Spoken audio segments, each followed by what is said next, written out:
Derslerimizni boshladik. Bismillahirrohmanirrohim. Innal hamdalillahi nahmaduhu va nasta'inuhu va nastaghfiruh va na'udzu billahi min shururi anfusina va min sayyiati a'malina.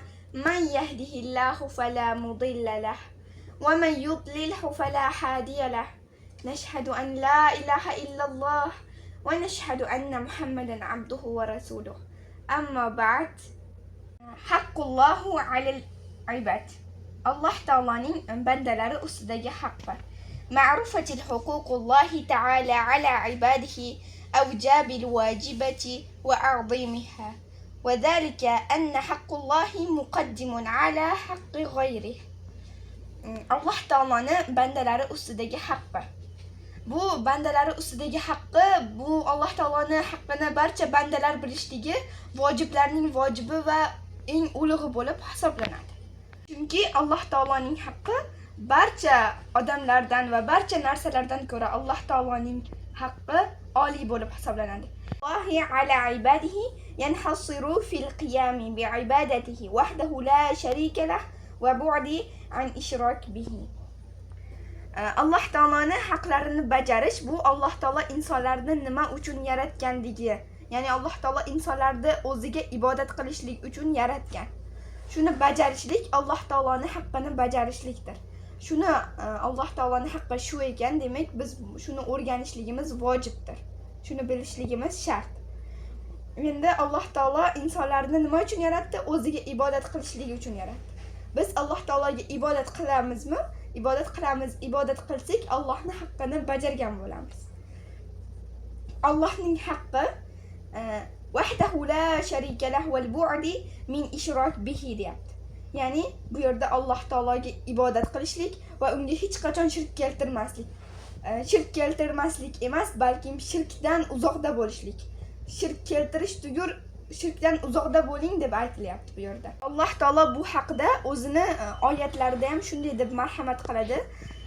Estağuzu billah Nisa surasining 36-oyatida. Wa'budulloha va la tushriku bihi shay'a. Allohga ibodat qilinglar va unga hech narsani shirk keltirmanglar. Baqara surasining 21 va 22-oyatlarida shunday deb marhamat qiladi. Estağuzu billah. Ya ayyuhan nasu ubudu rabbakumul ladzi khalaqakum والذين من قبلكم لعلكم تتقون الذي جعل لكم الأرض فراشا والسماء بناء وأنزل به من السماء فأخرج به من الثمرات رزقا لكم فلا تجعلوا لله أندادا وأنتم تعلمون. Ey insonlar, Alloh taologa ibodat qilinglar. Sizni yaratgan va sizdan oldingilarni yaratgan zotga ibodat qilingizlar. Shoyatki taqvo qilsangizlar. Sizga yerni to'shak qilib qo'ydi, osmonni bino qildi va osmondan suv tushirdi. Ana shu suv bilan mevalar bilan sizga rizq berdi, ya'ni rizqlantirdi. Allohga bilib turgan holingizda shirk keltirmanglar.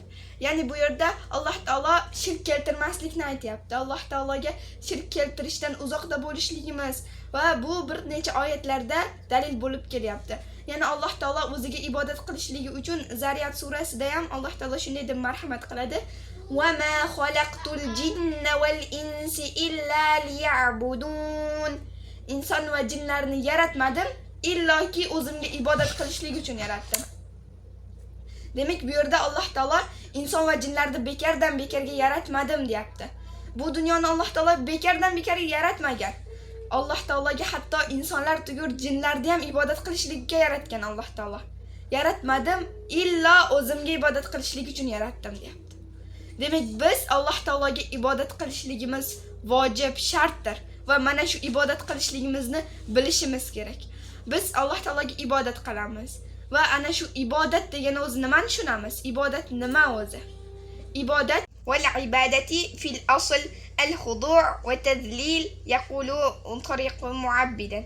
Ibodat degani bu bo'ysunishlik, ya'ni lug'aviy ma'nosi bo'ysunishlik, xor tutishlik Alloh taologa qullik qilish va eng asosiysi bu ibodat Robbimiz bilan bandani o'rtasidagi aloqa. Ibodat degani shulardan iboratdir. Biz Alloh taologa ibodat qilyapmizmi? Ash ibodat qilayotganimiz nimalarda ko'rinadi? Alloh taologa shirk keltirmasligimiz. Shirk keltirishlik misol uchun o'zimizga o'xshagan hojatmand insonlardan so'rab qo'yishlik, ilm so'rashda, farzand, boylik so'rashdagi narsalar va hokazo narsalardagi kabi o'zimizga o'xshagan hojatmand insonlardan so'rab qo'yishligimiz yoki menga farzand ber deb daraxtga iplar, narsalar baylab kelishliklar, hattoki odamlar shunday narsaga ham borishdiki, qabrlardan so'rashlik. Bular eng katta shirklar bo'lib hisoblanadi. Mana shu narsalarni qilishlik ham Alloh taologa shirk keltirish bo'lib hisoblanar ekan.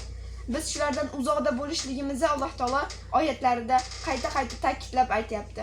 Mana shu shirk keltirmaslik va Alloh taologa ibodat qilishlik haqida payg'ambarimiz Muhammad Mustafa sallallohu alayhi va sallamning ham eng sahih hadislaridan bo'lmish hadislar ham dalil bo'lib kelgan. Muaz ibn Jabal radhiyallohu anhu dan rivoyat qilingan hadis.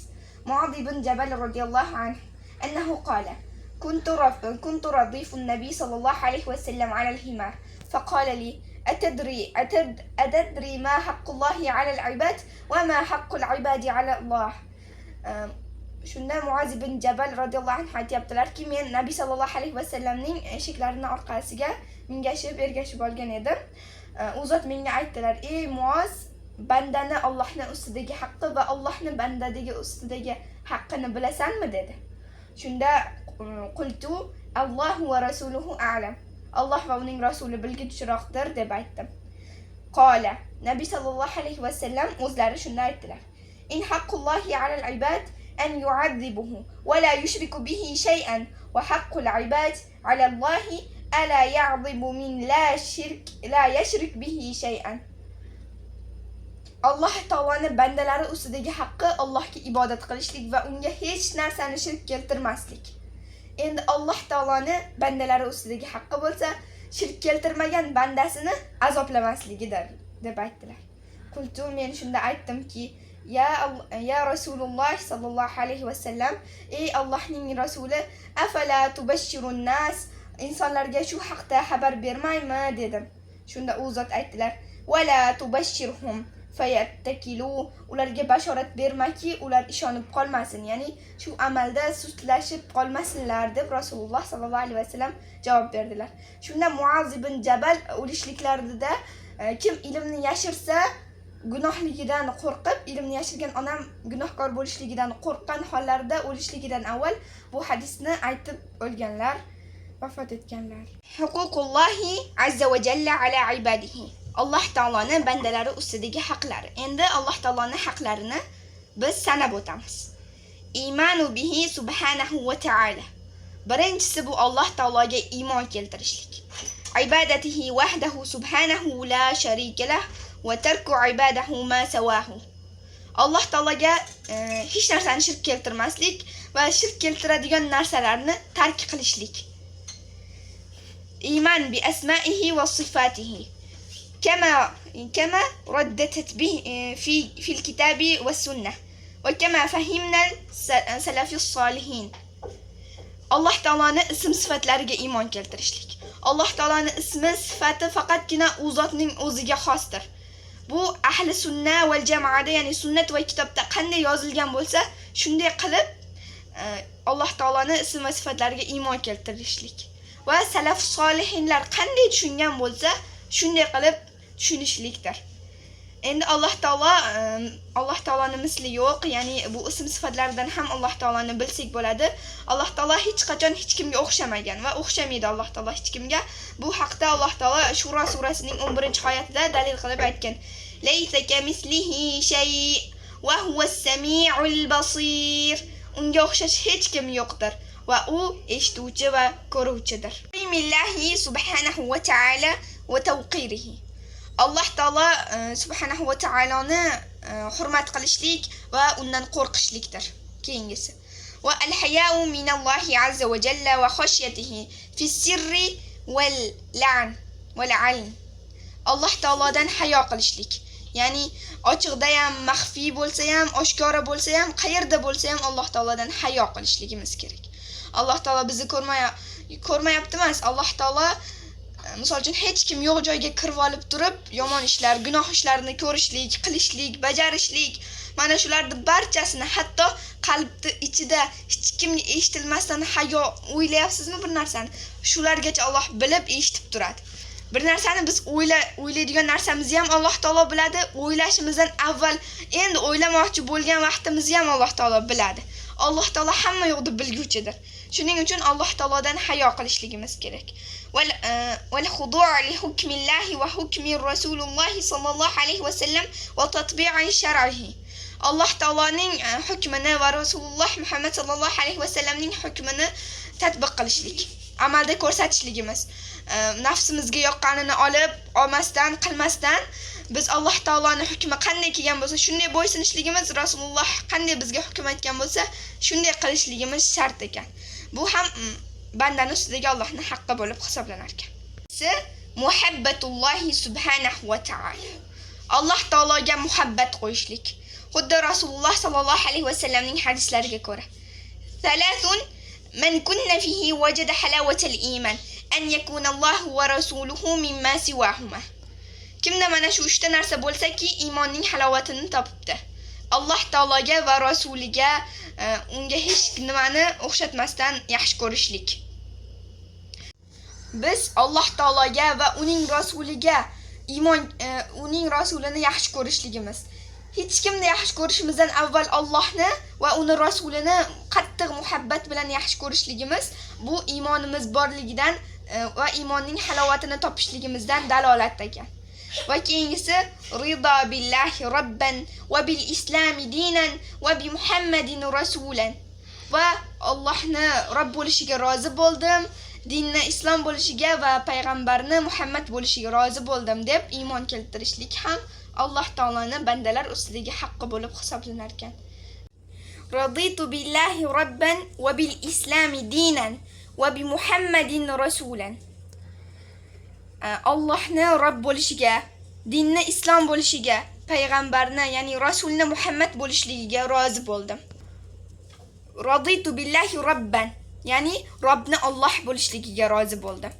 Biz Alloh taoloni bo'ysunug'lariga, hamma yo'qlariga buyurgan, hamma yo'qlariga va qaytargan narsalarini bajarishligimiz, biz u zotni tanib, u zotdan qo'rqib, u zotga taqvo qilib, u zotga haybatlanishligimiz va bil islami dinan va dinni islom bo'lishligiga, bu yerda dinimiz islom bo'lishligiga Robbimiz rozi bo'lib berdi. Endi rozi bo'lgan diniga biz ham rozi bo'ladigan xolis xizmatlarni qilishlik, dinni bajarishlik va bi Muhammadin rasulan va rasulni Muhammad bo'lishligiga rozi bo'ldim. Endi bu yerda Muhammad Mustafa sallallohu alayhi va sallamni Alloh taolo rozi bo'lib payg'ambar qilib yubordi. Muhammad Mustafa sallallohu alayhi va sallamning yo'llarida yurishimiz kerak. Shunday ekan Alloh taologa taqvo qilib, Alloh taolodan qo'rqib, u zotdan haybatlanib va payg'ambarimiz Muhammad Mustafa sallallohu alayhi va sallamni yo'llarida yurishlik, u zotning sunnatlarini bajarishlik va xolis qilishlik siz u bizlarga nasib qilsin. Amin. Assalomu alaykum va rahmatullohi va barakatuh.